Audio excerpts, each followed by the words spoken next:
Mga kapatid, magandang hapon po sa inyo.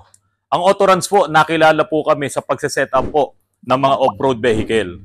Ngayon mga kapatid, talaga naman na pag sinet up mo talaga ng off-road, yung mga vehicles na gusto nilang ipaset up, dapat talaga pang off-road. Pag sinabi kasing pang off-road, dapat matibay, dapat talagang maganda yung mga nilalagay mong pang ilalim. Kasi nga, ipinang-trail yan eh. At karamihan nga, ginagamit pa sa farm, ginagamit sa mga bulubunduking lugar. At doon nga sa mga talagang hindi magandang mga kalye. Kaya nila ipinapa-offroad yung kanilang mga sasakyan, maaaring nakatira sila doon sa mga lugar na talagang mga bato, hindi sementado, malupa, maputik, ganun po talaga. Kaya nung mga unang panahon ni Autorans, yan po yung talagang ginagawa namin. Yung mismong Pajero ko, pati yung crosswind ko, ay sinet up namin ng off-road at doon nga po kami nakilala. So, habang ginagawa namin yung mga off-road vehicles po na yan at marami na rin pong nakakilala sa amin at nagpagawa, talaga pong pine-perfect namin hanggat maaari yung pinakamaayos ang aming gagawin. Kaya nung nauso yung drop kit, gumawa kami ng drop kit, lahat po nung ginawa namin ay masasabi naming below doon sa average, below sa safety, talagang hindi po siya safe. Kaya yung mga off-road vehicles na ginawa namin na drop kit, lahat po yun ay binago ko. At ginawa ko na nga po yung double wishbone, katulad po nito. Yan, pakita mo yung ilalim nito. So, yan po ay double wishbone suspension. Isuzu rin po yan. Original na suspension yan na ikinakabit na lang namin dito sa mga crosswind, inilalagay namin sa mga adventure. So, wala kaming binabago doon sa assembly ng suspension. Wala kaming ginagalaw doon. Engineer doon kung ano yung dating mga sukat niyan, kung ano yung dating galaw ng mga suspension niyan, isa lang binago ko doon. Inalis ko yung gearbox at nilagyan ko siya ng rack and pinion. At yung rack and pinion na inilalagay ko po dyan ay brand new, na galing sa Generation 2 ng Mitsubishi Montero. Malalaki talaga yung mga tie rod, pang off-road talaga. Eh hindi ba, ang Montero meron ng 4x4 yan. So, doon ko kinuha yung design ng aming rack and pinion. Ngayon mga kapatid, ito ang naging problema. Tulad nito, ito po, hindi kami ang naggumawa niyan. Yung bumper nito, hindi kami gumawa. Pati yung nag-lip nito nung una, hindi kami. Dinala po sa amin kasi problemado yung may-ari. Kaya nga po, binago namin lahat at ginawa ko po itong double wishbone. So doon natapos yung istorya nito. Ang kulang na lang nito ay ginagawa ko na po siyang LSD sa likod na lalagyan ko po ng disc brake na differential. So siguro by next week tapos na. Ngayon ito, may pumasok sa aming kahapon, Sabado, dinala dito tong crosswind na to.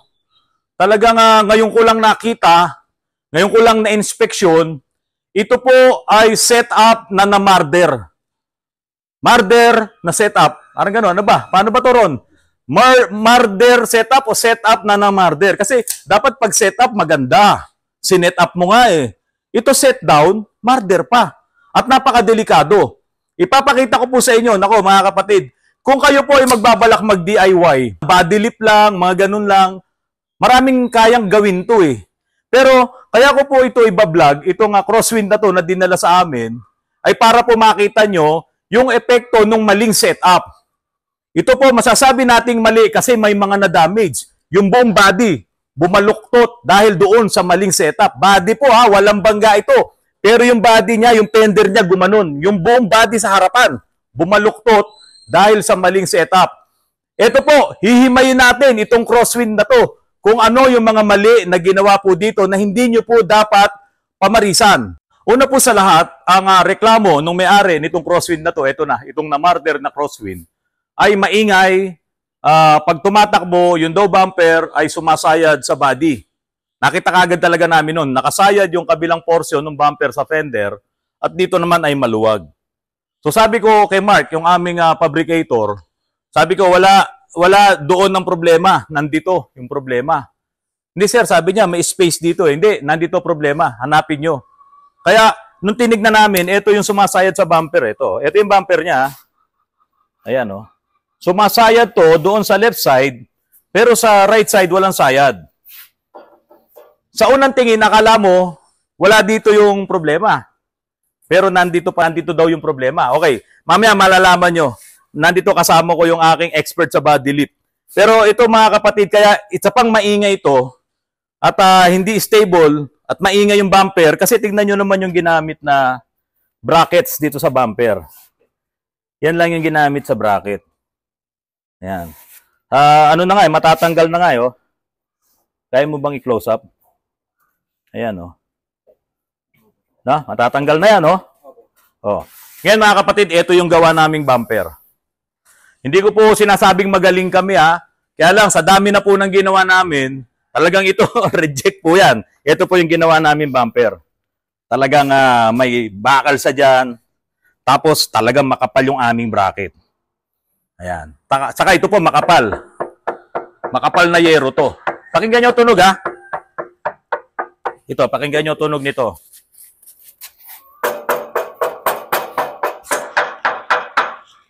Manipis. So, ay nako. Okay. Iwan natin yan. So, nakita na natin, sumasaya dito. Dito, hindi. Ron, ano ang nakita mong problema? Bakit dito walang sayad, pero doon may sayad? Ano niya, sir? Sa body Lakas mo ba? Lakas mo ha? Sa body lift niya po, ginawa niya lang 7. 7 inches? Opo, hindi po nagpantay-pantay. Ha? 7? Oo nga oh. 7. Tayo, ilan ang nilalagay natin dito? Ano na po lang po, sir? 4 lang po. So, ngayon, ito. So, mga kapatid, pagka kami nag-body lift, maximum na yung 4 inches. At yung 4 inches na yon, Ron, ilan yung inilalagay natin? Kasi po lahat. 12. So, ito, naglagay siya dito ng 7 inches, samantalang kami, maximum na yung 4 inches. Yan. Naglagay siya rito ng 7. Pero ang tanong ko, Ron, bakit naglagay siya ng 7 dyan? Anong dahilan? Hinabol niya siya yung lugod niya po. Ha? Hinabol niya po yung lugod niya. Bakit tumakbo ba? Kasi nakatingala po siya, nakasubsob po. Nakasubsob. So Ron, bakit niya hinabol yung likod? Ano ba ang ginawa dun sa likod? Bakit tumaas? Pinatong niya po, sir, yung wall niya po. Pinatong niya po. Yung differential. Sa Ipinatong niya sa differential. Over-axle. Over-axle. Ayun, sige, pasok ka pa. Ayan. Po sila. So yung molye, mga kapatid, nakapaibabaw sa differential. Which is, ang original kasi ng crosswind, yung molye, nasa ilalim ng differential. So kapag ka pinatong mo, tataas yung likod ng mga ganito kataas. Mga 6 inches. Ayan. So syempre, may iiwan nga naman yung nasa harap. Kaya ang gagawin, Hindi nila, sir, kinaya sa torsion, kaya dun po sila nagbayad sa ano. oo. Kasi pag pinihit mo sa torsion yun, aangat nga siya ng konti. Siguro malaki na yung 2 inches, pero mapepersa yung suspension.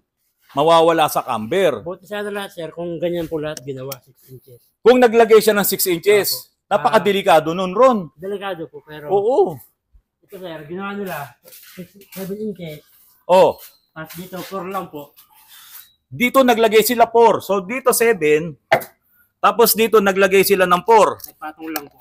Halimbawa, ito pinatong nila 4. O Ron, anong mangyayari? Kaya, nangyari, sir, napersa po ito. Teka muna, may nakikita akong ano dito eh. Ipakita mo, dahil mga kapatid, parang ganito eh. 7 inches doon, tapos naglagay ka dito ng 4. Mga kapatid, yung body, pag ganun yan diretso yan.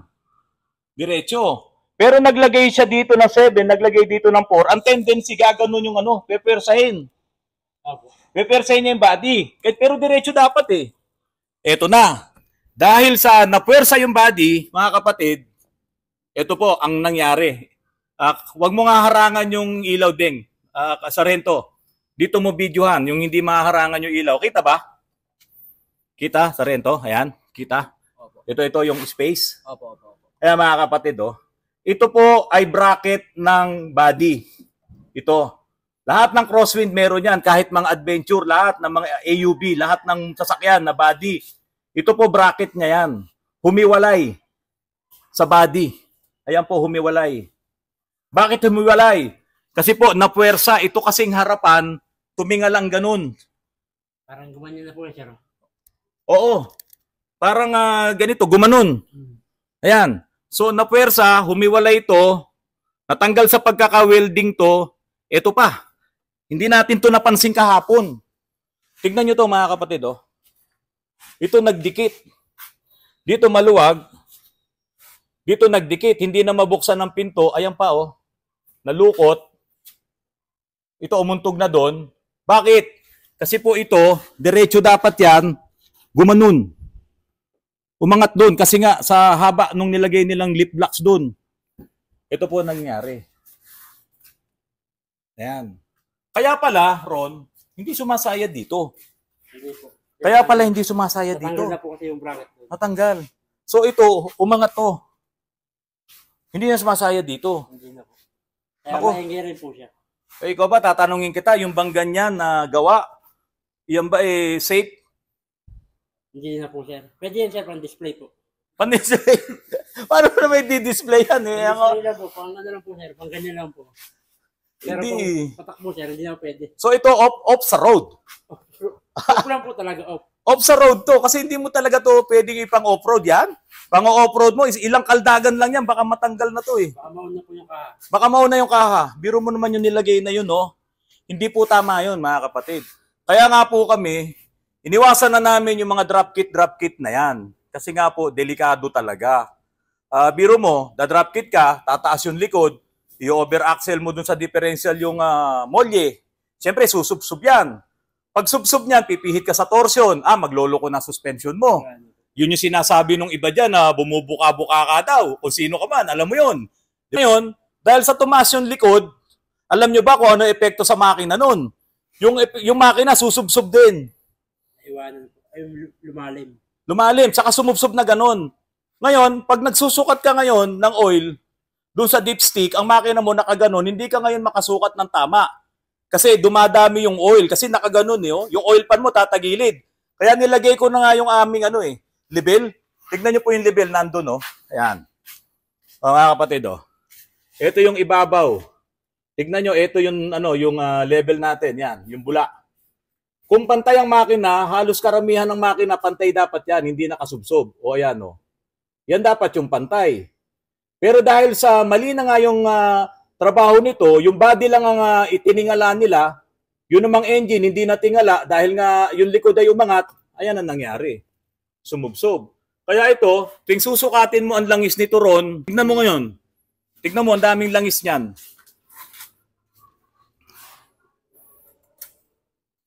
Tignan mo kung gaano karami langis niyan. Nasaan? Dami po talaga, sir. Ha? Dami. O yan, dudumihan ko na kamay ko ha. Dapat, ayun lang yung butas, oh. Ayan. O sige, sukat mo ulit. Yan mga kapatid, yung mga maling trabaho. Hindi ko to ipinakita para sabing mas magaling kami or siraan yung gumawa. Pero mali po talaga. Ayan, oh, nandito po ang langis, oh. Oh. Ayun po yung butas, nandito langis. Kasi nga nakasubsob po. Yung makina mo, hindi siya naka-level, naka-ganun. Ang oil pan mo, tumaas doon sa likod ng makina, bumaba dito sa harap. So tuwing susukat ka ng langis, palaging mali. Ganun ang mangyayari. Ngayon, ang isang malaking problema dito, ito pa. Tignan nyo po ito mga kapatid. Doon pakita mo nga, ituro mo nga yung sa aircon. Tignan mo kung nahanginan pa nung condenser, anong ating clutch fan. So, nasaan yung dulo ng radiator? Ito na po, sir. Ito. So, ibig sabihin, yung radiator fan, dito lang yan. So, yung sa aircon, umangat na, halos hindi na mahigop ng radiator fan. Yun nga lang, bumawi siya dito. Pero wala naman to, madaling masira ito. Tignan mo, Sargento. Yung radiator, kung gaano kababa. Kasi po, sumobra ang taas nitong nilagay nilang lip blocks dito sa harap. So ito, maling-mali yan, mga kapatid, na gawin. Maling-mali po yan. Dapat ganito lang yan. Kami nagbabody lift hanggang dyan lang. So lahat, 12 na ganito, hanggang doon sa likod, 12. Dapat pantay-pantay. Hindi pwedeng dito ka lang tataas sa harap, tapos yung dito sa likod, yung 8, yung kasing 2 dito sa harap, sa 7. Yung sumunod, 4. Tapos the rest, puro 2 inches na lang. So biro mo, napakalaking difference nun. Kaya ngayon, ito nasira. At ang susunod niyan, yung kabila naman, kung hindi nadala dito sa amin. At dahil din doon, nasira ang kanyang gearbox dahil nabatak yung mga hose. Ayan, pakita mo, tulo ang gearbox niya. Ayun, may leak doon. Ayan. So, nasira din ang gearbox. Saka tingnan nyo yung radiator, pinatungan na lang ng kalso. Ayan. Oh. Yan mga kapatid kailangan pagandahin natin yung sasakyan. Pero hindi magsasacrifice yung kanyang engineering specs. Hindi masisira yung talagang trabaho ng sasakyan, ng bawat pyesa dyan. Tingnan nyo, pawis na pawis ako. Kasi ito, pinilit lang nilang mapaganda, pero sa totoo lang, nasira yung sasakyan na Marder. Dito pa lang Kung titignan nyo tong hose na to So lahat ngayon ng ingay. Ayan, ito persado na rin to. Oo, pati yung kanyang steering column. Persado na rin po yan. So dito, malaking repair ang aayusin natin. Kasi ito, parang nabangga siya dito sa ilalim. Alam mo yun yung tumalon? Pagbagsak, boom! So ngayon, umaangat yun dito. Ito ganun na nangyari. Ang bangga niya pailalim pa ganun. Kung nabangga, ito hindi Nasira ito dahil doon sa inilagay na yun. 7 inches ba naman? 7 inches. So yung kabila hindi pa kumalas, no? Pero malapit na po. Malapit na. Ngayon, ganun din yung mga arm nito, sira rin lahat to Sira rin na po. Oo. Sira rin lahat yan. At nako, sana maayos pa natin. Ako ang recommendation ko dito, i-double wishbone. Opo. Kasi pag ito, mga kapatid, hindi namin maibabalik to doon sa 2 inches na body lift or 4 inches na body lift. Bakit hindi namin maibabalik? Bakit hindi tayo pwedeng bumalik sa stock or sa 4-inch body lift? Mas malaking trabaho, sir. At saka, anong sasayad dito? Yun na pong gulong niya, sir. Sasayad to kasi ito 31. 31 ba? 31. 31 to. Kung 4-inch body lift ka, hindi pwede ang 31 na gulong. 235.75 lang. Dahil ito, para mapagkasya nila yung 31 na gulong, sinobrahan nila yung body lift doon. So, yun ang naging problema dito. Tiis ganda, sabi nga nila. Total, maganda naman. Tiis lang daw. Pero ito, paano mo matitiis? Isang matinding bangga nito, dito sa baba, ang body, mauuna. Kasi yung body, halos wala ng tibay Wala ng tibay ito. Ayun na nga, bumigay na nga yung bracket dito. So ngayon, balikan natin ron, ipakita natin itong double wishbone. So ito pong double wishbone, mga kapatid. Ayan, ibaba mo ng konti, makikita niyo yung bagong-bago nating rack and pinion. Tapos ito po ay yung suspension na yan, talagang ipinapatong na lang namin yung chassis na original ng Crosswind. Or kahit na iyan pa ay L300 or kahit ano pang sasakyan. Yung pong suspension na yan, ang ginagamit po ng mga nag-a-assemble ng hammer ron sa Pampanga. Yan po. Napakabigat ng hammer. At yan yung suspension na ginagamit. So ako, yan din yung ginamit ko dito sa aming mga off-road. Kasi nga, alam kong matibay yan. At yan po, papasado po yan sa vehicle inspection ng LTO. Papasa po yan. Yun, hindi po papasa yun.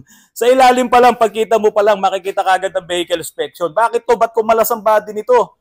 Bakit ganito to? Wala na to sa engineering specs. Bagsak yan. So, ito po, kung magpaplano kayo, ganito po dapat. Ngayon kung gusto nyo, 4-inch body lift lang, huwag kayong maglalaki ng gulong na 31. Para hindi. Oo. Ito po, pakita mo nga yan. 4-inch body lift po yan, yung pula. Oh. Ganyan lang din po talaga ang 4-inch body lift namin. Yan. Sakto lang po yung gulong niya. Oo, sakto yan. 235.70 pa nga lang to Kasi nung dumating yan, sir, sumasabit po yung gulong sa harap. Yun doon, yung sa harap. So, nag 4-inch body lift kami. Mga kapatid, si Ron, legit kapatid din to.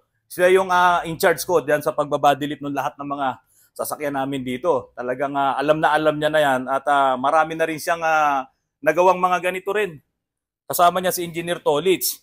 So, dito po, wala tayong magagawa. Hindi ko to ginawa yung vlog para sabihin na mali yung dating gumawa, para po kung sakaling nagpagawa kayo, wag pong gawin yan. Kasi ipinakita ko lang sa inyo yung negative effect. Nasira yung body eh. Diba? Kung hindi nyo po alam yan, baka mamaya magpagawa kayo, ganyan yung gawin, pigilin nyo. Hindi ko sinasabing huwag kayong magpagawa doon. Di ba? Anong sinasabi lang natin? 4 inch lang po. Ha? 4 inch. 4 inch lang. Pantay lang. Kung gusto mo mas malaking gulong, yan, tulad yan, 33 ang gulong yan. Oh. Pero yan, double wishbone suspension. Walang pinwersa, wala kang body lip po yan eh. Oh. Tinanggal po natin. Tinanggal namin body lip niyan. Kasi ginawa na rin sa iba. Na-vlog ko na nga rin yan eh. Yung mga nakaraan, pinakita ko yung mga welding sa suspension yan eh. Tinanggal ko lahat yung ginawa nila. At ito nga, yan, nilagay natin yung double wishbone. Standard na suspension yan, Isuzu rin yan. Kaya pag yan ay dumaan sa vehicle inspection, pasado yan. Kasi isinasalpak lang namin yung buong suspension. Pati yung differential niyan sa likod, Pajero na disc brake, LSD, isinasalpak lang namin yun. Ikinakasa lang talaga ng maayos. Kaya talagang pumapasa. So mga kapatid, for safety lang po. Hanggat maaari po, huwag nyo pong gagayahin yung yung mga nakita nyo na body lip. Kasi maling-mali po yun. Kung magbabody lip po kayo, isang diretso na pantay-pantay yung mga lip blocks. Huwag nyo pong gagawin yung mataas sa harap, tapos yung sumunod na lip block, mababa o 7, tapos sumunod 4 or 2. Huwag nyo pong gagawin yun. Talagang yung body, kung yan ay diretso, magaganon yun. Masisira po talaga. Kaya ko lang naman ginawa yung vlog na to dahil marami naman pong nagbabadilip ngayon. Hindi lang dito sa Rizal, hindi lang dito sa Manila, Quezon City, buong Pilipinas, maraming gumagawa nito. Dahil hindi naman nga po lahat ay makakarating dito sa atin. Kaya ko po pinakita to para doon sa mga susunod na gagawa at magbabadilip, huwag nyo pong gagawin yun, maling-mali po yun. So, no offense po sa gumawa at sana lang po sa susunod, wag na po natin gawin yun kasi yun na yung epekto yung negative, delikado. Maraming salamat po sa inyo sa patuloy niyong pagtangkilik sa Autorans. Happy Father's Day po sa lahat ng mga tatay. Tapos na po ako maglaba kanina, mamaya naman ako ay mamamalansya. So, salamat po ka Michael Sandoval, binati niyo po ako. Nako, napakalaking bagay po sa amin pamilya po noon. So mga kapatid, lagi po kayong mag-iingat at lagi po nating iisipin yung ating kapwa. Kapag po tayo ay gumagawa ng mga ganitong sasakyan, isipin din natin talaga yung safety.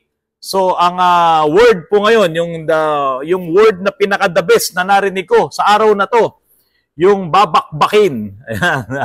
Babakbakin yung pananampalataya. Huwag po tayong papayag na may mga taong babakbakin yung ating pananampalataya.